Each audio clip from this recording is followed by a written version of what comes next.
Have you ever wondered what it takes to get a real estate license in the state of Florida? Well, in this video, I'm going to show you exactly that. 5 steps you need to know and need to complete to be able to sell real estate and get paid here in the state of Florida. First, there's going to be 3 requirements you're going to have to meet.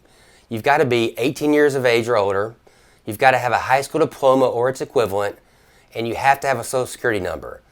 Now, if you can meet those 3 simple requirements, you're good to go and you can proceed to step 1. Okay, if you want to follow along with what I'm about to show you and go over, the website is floridarealtors.org. That's floridarealtors.org. A lot of good information here. It'll help you with a lot of information that you need to get your license. So make sure and go to this website, bookmark it, and use it. But we've already discussed you've got to be 18, you've got to have a high school diploma and a social security number. So you've got all that, no problem. Your next step and first step is going to be to take the pre-license course. Now, the state-approved sales associate salesperson course in Florida is only 63 hours. To me, that's not a lot. Colorado is over 120 hours, okay? Now, there are some states that are closer to 40, so maybe Florida's kind of in the middle, but to me, as big as a state that Florida is when it comes to, realtors, which as of this video here in 2022, Florida is the #1 state in the country for realtor population. We have over 217,000 agents in Florida, according to NAR. So you want to take your 63-hour course. Now, you're going to have to make a decision. You can either take it online, you can take it in a classroom setting.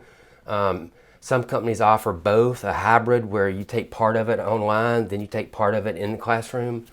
My suggestion, if it's all possible for you, make sure and take it in a classroom. You're going to learn more, you're going to retain more, and I think it's going to make it much easier for you to pass the test the first go around. But if you don't have time, or the money, because it is a little bit more expensive. I think the average classroom cost is around $450 in that ballpark. And I know there's several in my area, in Northwest Florida, and they offer them during the day, they offer them at night, weekends, combination. So, you can work a 40-hour job and, do this at night. A lot of people do. So, like I said, the course is only 63 hours.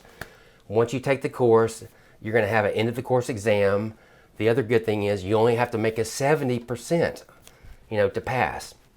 Now, if you go in the classroom, you're going to get a lot of help on passing the course exam. The second step is basically to submit your application, okay?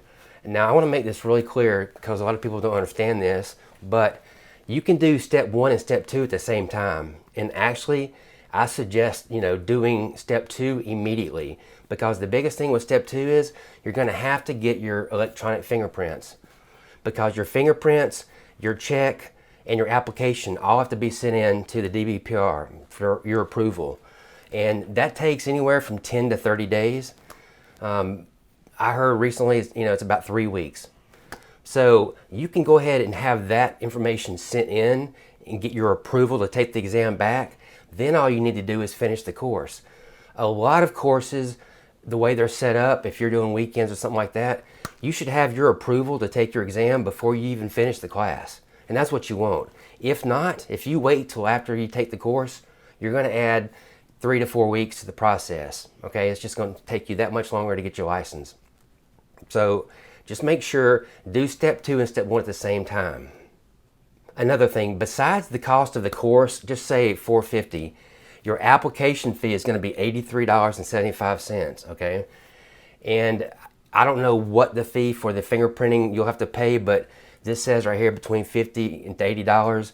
That's probably right. So far you've got your class cost, you've got your fingerprint cost, and you've got your application fee, okay?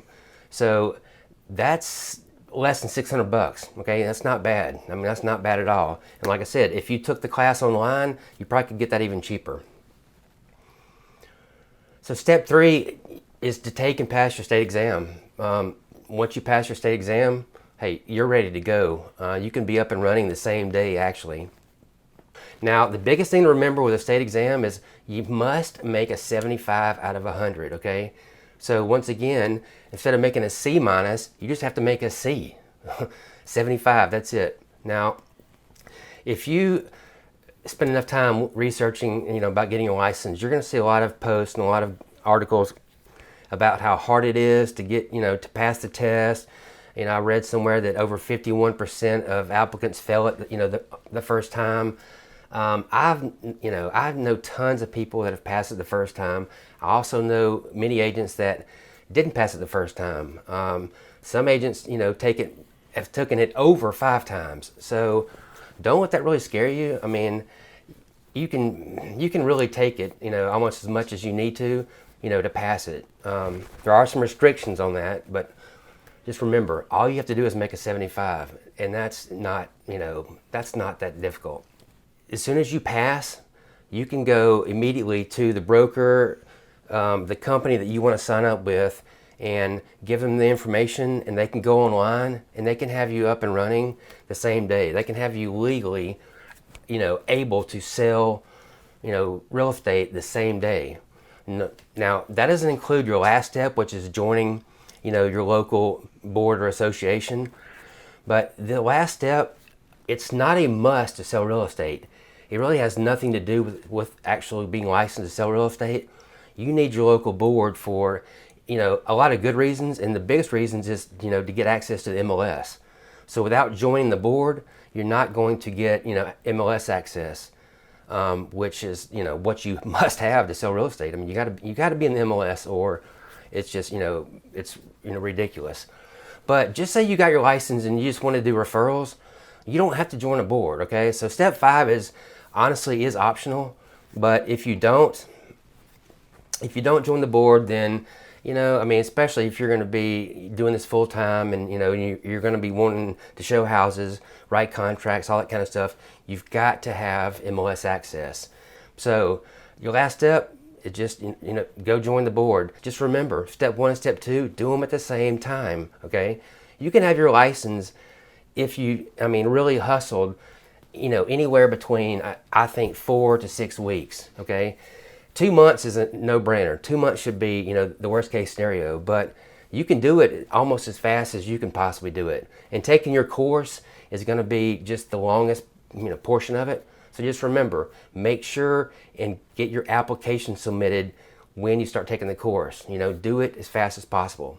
All right, well, I hope that explains some stuff and helps anyone out there that's thinking about getting a real estate license. If you have any questions, leave them below in the comments. I'll be glad to answer them, and appreciate it. Thanks, guys.